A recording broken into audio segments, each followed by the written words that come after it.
This is London. Hello there, this is Dave Kent. And this is Rob Harris. And welcome to the latest edition of Harnessing London. It's fantastic to have your company in our latest update, and we've got lots of news to bring you from our London Mobility team. It's a nice tasty little pie, this one, Rob. It's a nice variant of information that we've got. What have we got happening? Well, I don't know if you remember, Dave, but we went down some underground tunnel to find out some information about what may happen if you had to detrain in the event of an emergency on the underground. It was a pretty informative walk, and also it turned into a real historical feast. It was, and we've got the option for you to listen to more of that interview on this webpage as well, which we'll tell you about. We've got the usual dog care and welfare section with Morven Thomas Campbell. And we hear from one of our trainee guide dog instructors who's going to give us a great insight to what it's like working for the London team and guide dogs in general. So moving swiftly on then, we'll start with Rob Ellis, a trainee guide dog mobility instructor, and I began by asking him, what was the road that brought him to guide dogs? Well, Dave, it was quite a varied road. I think early involvement with Sue Davenport in fundraising. She took me along as a 12-year-old to many fundraising events, and sort of a love of dogs and people has led me here from being a carpenter and a special in the Met Police. It's a hugely different world from being a chippy and being in the old bill to training guide dogs for blind people. Definitely. But such a rewarding career change for myself, and I can quite honestly say I think I found my vocation in life. What's the thrill of training dogs then? It's enjoyment, it's challenging, it's arguably, in my eyes, the most challenging job role for a dog to do. So that keeps it going and ultimately fun. And I suppose the magic is not only training dogs, but also matching them with a person with a vision impairment and seeing that synthesis and witnessing the possibilities of what can be achieved. Definitely. And my experience is limited in this stage, but the two people I've just trained, to see them grow with the dogs, it's been an absolute beautiful experience for me. So let's drill a little deeper then. Tell me about the structure of the course. How does it work? So the course is, if everything goes to plan, it's 3-year traineeship. You start off getting a wide basis of an understanding of how guide dogs works as an organisation. You then do a stint in kennels for your sins. That's lots of getting up early and cleaning mess. Yeah, you do the hard work, but it's definitely worth it, and it gives you an appreciation for what our kennel staff do. Then you do roughly about a year on DSU, Dog Supply Unit, where you work and you qualify as a guide dog trainer, and that's crucial for the dog training stage.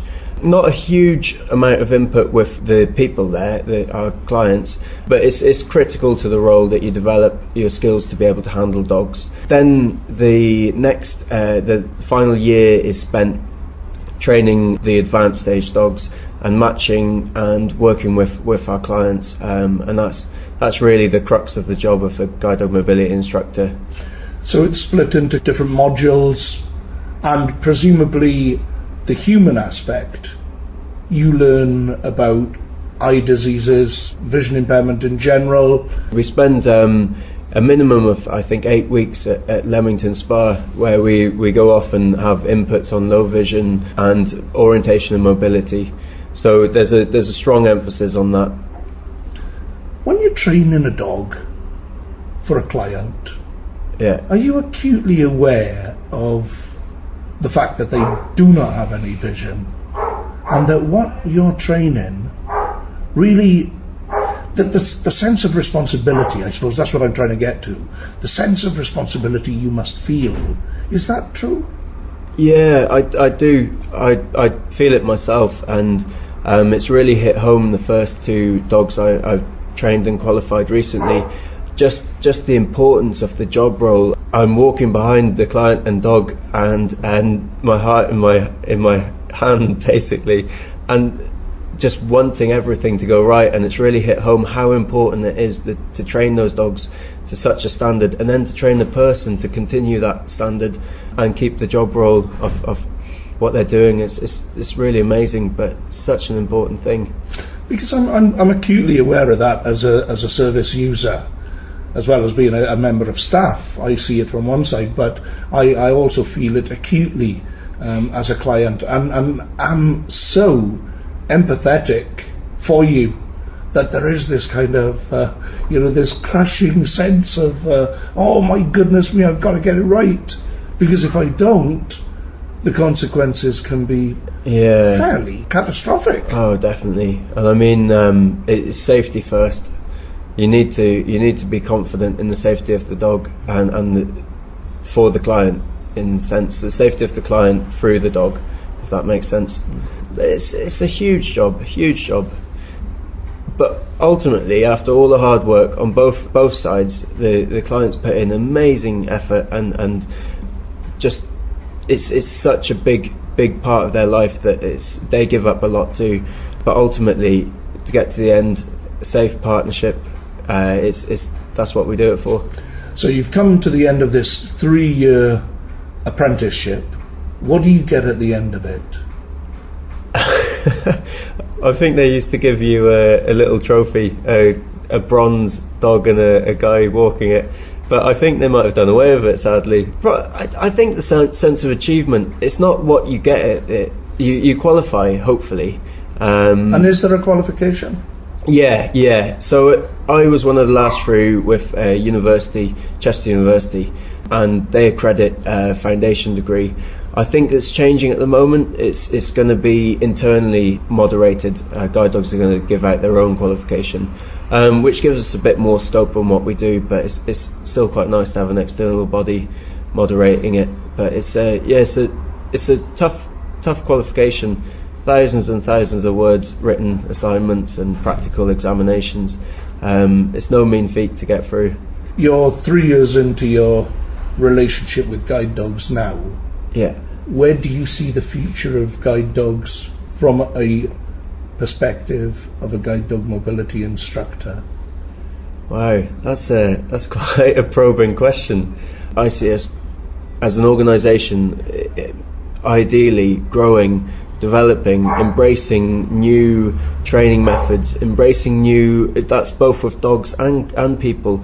We need to evolve and change, and for always keeping up with science and one step ahead of the game, and become the go-to organisation, looked at, respected, and just there's nothing like us, and I believe we can do that. Rob, what does it take to be a guide dog mobility instructor? Wow.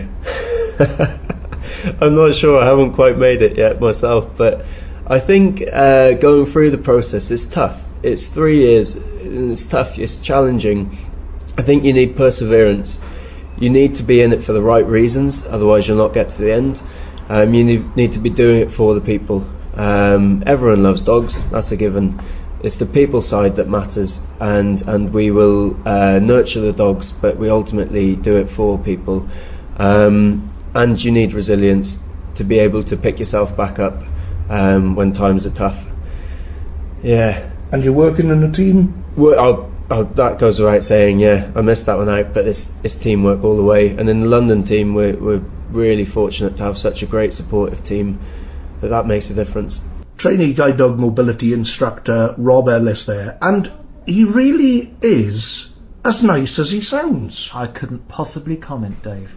Harnessing London. So on to one of our regular segments now, which is all about keeping your dog in tip-top condition, and we caught up with our dog care and welfare advisor, Morven Thomas Campbell. Talking about veterinary checks and general health checks for your dog, what goes on and what's supposed to happen. We do 6 monthly health checks to make sure that the dog is fit and healthy, and anything that could be recognised by the vet with their more thorough check over by listening to the heart, checking the dog over and checking things like routine vaccinations, worming, flea and tick preparations are all up to date.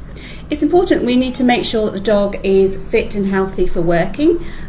We want to make sure that the dog is more working with you rather than out, sort of unwell.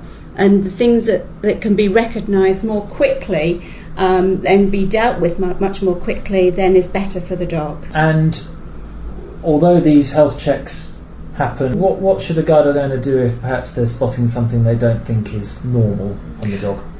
Even though the dogs are checked every 6 months, it doesn't mean to say that you might not need to visit the vets in the meantime. If you recognise that there is something that's not normal, like the ears could be smelling, or they're shaking their head, or there's rubbing their head along the furniture or on the guide dog owner, that you recognise that there very well could be an ear infection or anything else that's not routine, that that the dog might have a problem, then by all means you can go along and have the vet check it. How long does this take? What, the vet check? The vet check could take about half an hour. They will give a thorough check. I would expect them to look in the dog's ears, look in the dog's eyes, the mouth, the teeth, check the weight, give you a body score on the dog, and very much give your dog a thorough check over. Now, what do you mean by a body score? Body score is a veterinary term of scoring your dog's weight between, and what your dog actually looks like weight-wise, between 1 to 9, 1 being very thin and 9 being very overweight. And we're looking for a body score of 5. And the dog's weight on qualification and the dog's weight throughout the dog's working career will be monitored and determined by somebody like yourself. Yeah, and the vet. We like to work with the vets on the dog's weights. Just because your dog has qualified at a certain weight, it doesn't mean to say it would still be the same qualification weight, optimum weight we like to call them, throughout the whole of its career. These can change, but as long as your dog has a body score of 5 and the weight is acceptable to the vets and guide dogs, then that's absolutely fine. People say that guide dogs are obsessed with weight. What do you say to that? It's really important, the dog's weight. The breeds we use, they are prone to arthritis later on in life. They are working dogs. They're working on hard surfaces. So it's really important that the weight is kept as it should be. And when we say the weight is as it should be, we mean the feeling the dog. The dog must have a waist. So as you run your fingers down the dog's ribs, either side of the dog, it should dip into, as you get to the back legs, like an hourglass. And as you run your hand underneath the dog, after the ribs, it should have a steep curve up towards the dog's stomach. And it's basically all on how the dog feels. So it is really important that the dog's weight is acceptable, and they're not carrying any extra weight due to the nature of being a working dog. And being tactilely aware, this is something that vision impaired people can really get a handle on. Absolutely, yes, yeah, absolutely. So that would be one of your biggest tips then to a healthy dog when it's going to the vets and having these checkups. What would be the other tips to make sure that those checkups go as smoothly as possible and no problems arise? I think the things that you need to, when you're going along to the vets and the vets are going to be checking the dogs over, there's a couple of things that you could bring to their attention that you would like them to do. Things like check the microchip is in. The microchip is placed in the dogs at 6 weeks old. It's in there for life. I think it's a good idea to check it once a year. Ask the vet. It's a very simple process to do. It's a bit like a supermarket scanner. They scan over the dog, get the microchip number. They're used to the microchip migrating through the dog. It's underneath the skin, so the vet is very much used to checking it. I think it's a really good peace of mind to know that the microchip is there, it's working sufficiently, and once a year to check that is a good thing. Also, if there was a problem and for any reason they couldn't find it, it would be a very simple process to make sure that the dog is microchipped again. You talk about chips moving around subcutaneously. Feeling my own dog, when I first got him, it was in one particular place, I can't feel it anymore. No. And I would The say dog won't come to any harm with that, will it? no. And I would say most of the time you can't feel them at all, and they do migrate, underneath the skin. And I think really we've been microchipping our dogs now for 14 years. I've always said to guide dog owners, let us know if they're not working, and I haven't had a phone call yet. So generally they do work very well for the life of the dog. One of the things that is always checked at my vet is their anal glands. Mm-hmm. Can you just talk a little bit about that, the problems and why the vet might express the glands? The anal glands are a very small little sac, about the size of a pea, underneath the dog's skin on the anus, and it's about 5 o'clock and 7 o'clock. And over 3 or 4 weeks, the glands do fill up with this fluid. Once smelt, never forgotten. It's very musky. I can testify to that. And sometimes the dog has a problem that they cannot express them themselves. That tends to be if the dog has very soft motions. If they can't express them, then they get fuller and fuller and they will irritate the dog. And as they get irritated, then the dog might start to react to that. How can we tell as guide dog owners? They might scoot by putting their bottom along the floor, and along carpets particularly, and scoot along the floor. They might jump up and nibble and bite round the back end and around the tail end. And that's when we smell that metallic kind of... Yeah, if they're leaking, yes, you could get that smell. A tangy metallic smell, isn't it? Yes, it's something that they've been born with. They should be able to manage them themselves. So there shouldn't be any reason why they can't express them over after the 3 weeks or 4 weeks as they fill up, if not before then. I would leave them 48 hours to make sure that they can't just sort it out themselves before involving the vet. Otherwise, though, if they don't sort them out themselves and the dog becomes more distressed and more uncomfortable, then you should take them along to the vets to have them checked out, just in case there's an infection there or there's an abnormality that the vet would need to treat. If you find that you're doing this regularly along the vets, going along to the vets to have them checked out, then that's the time to call your dog care and welfare advisor. Just to talk about maybe the dog's diet and the spending, just to see if we can get the dog a little bit more comfortable, because they really should be able to do this themselves. Anything that we can do to facilitate that in the dog's diet? I would, at that point, speak to your dog care and welfare advisor as to whether there needed to be a change of diet or maybe a supplement added to the diet. But, if you are going along to the vets as a routine to get your dog's anal glands expressed because it's needed to, then that's definitely a non-routine trip to the vets, a reoccurring trip that maybe you need to discuss with your dog care and welfare advisor. So Stinky Bum, the vet, or Morven will really want to know about it, folks. I work with Dave. I should tell you about his stinky bum occasionally. Is there anything else, Morven, that we need to talk about that you want to cover? What about dogs' nails? I know Quince, who I've been around a lot, one of Dave's dogs who's just retired, he gets really long nails. At what point do you think that they need to be cut? How can you tell?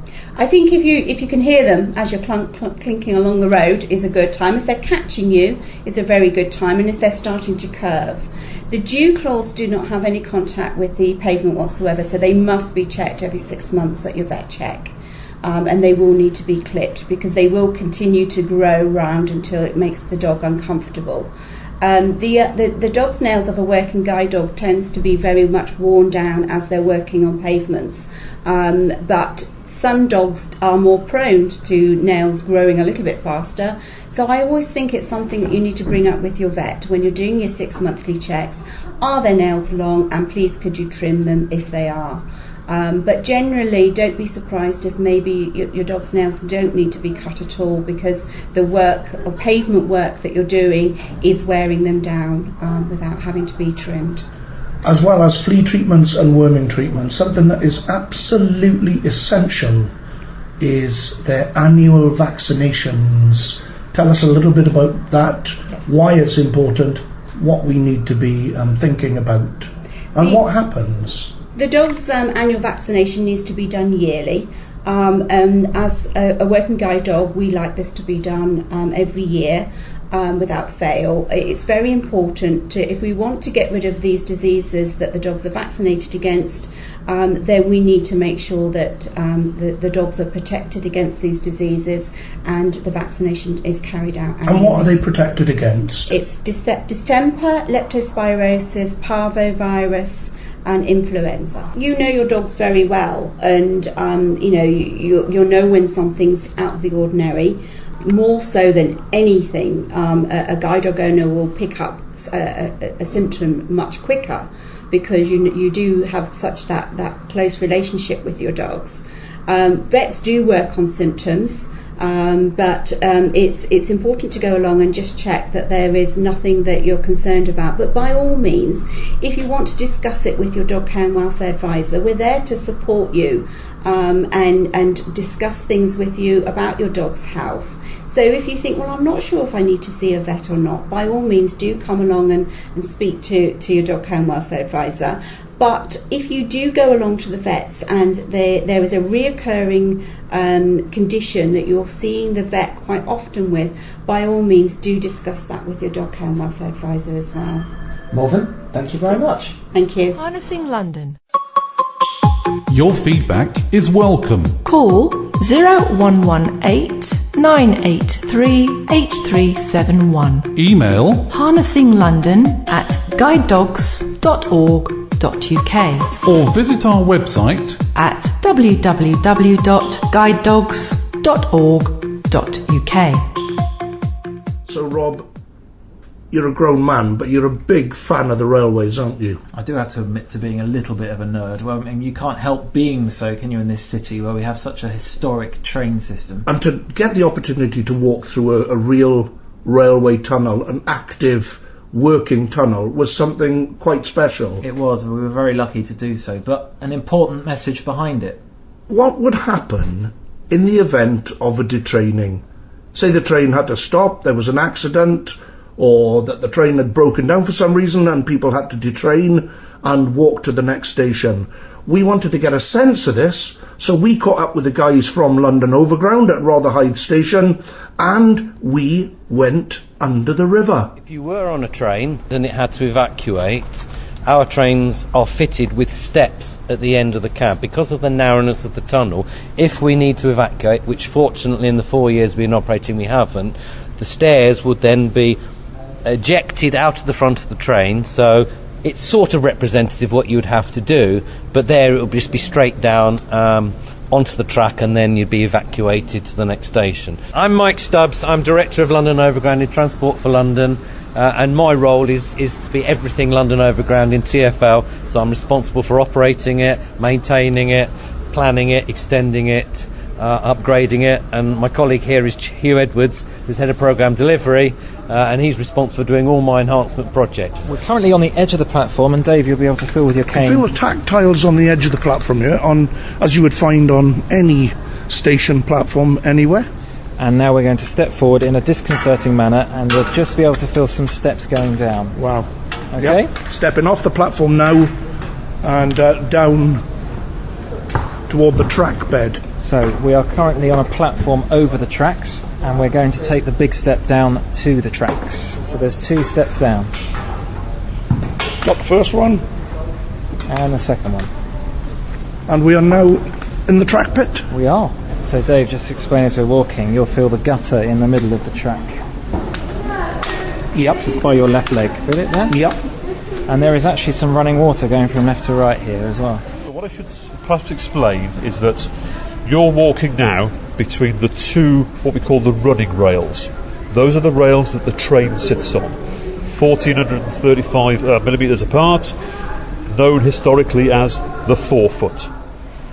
So Dave, just as we're walking now, the 2 tunnels running parallel to each other are coming into view, and we're in it's getting darker now. So we're just walking into the tunnel entrance, are we? You are. We're coming away from the lit part, which was the Rotherhithe Station. Rotherhithe's an underground station, so it's covered over, very well lit. So we just come off the platform area now into the actual approaching the tunnel map. This is London. Hello, my name's Justin Acker. I'm a GDMI in the London team.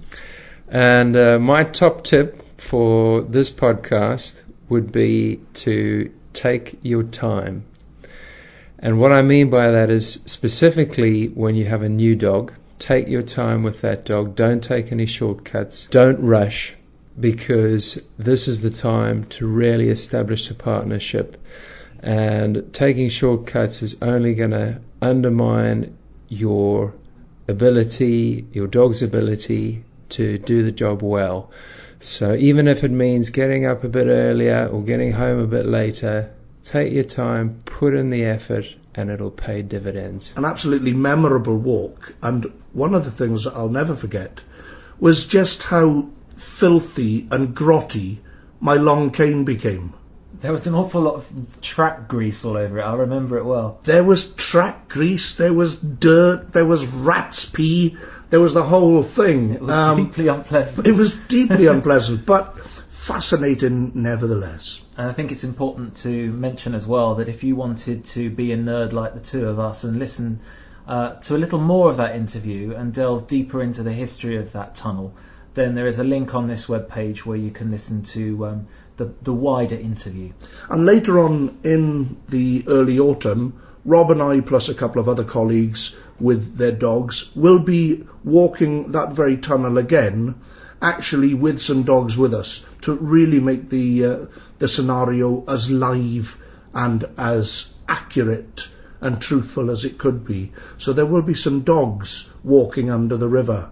Probably the first time in history a guide dog has walked under the Thames in that tunnel. Yeah, well, make sure we take the cameras with us too. Look out for that. So that just about wraps it up for another podcast. Yeah, it's been a tasty little one. It has, as I say, lots of variants there, and thank you very much for joining us. And Dave, are we going to get another season's worth? I think we probably will, you know. I think we shall. I hate to talk of Christmas this early, but perhaps the next one will have a slightly festive feel. Hope so.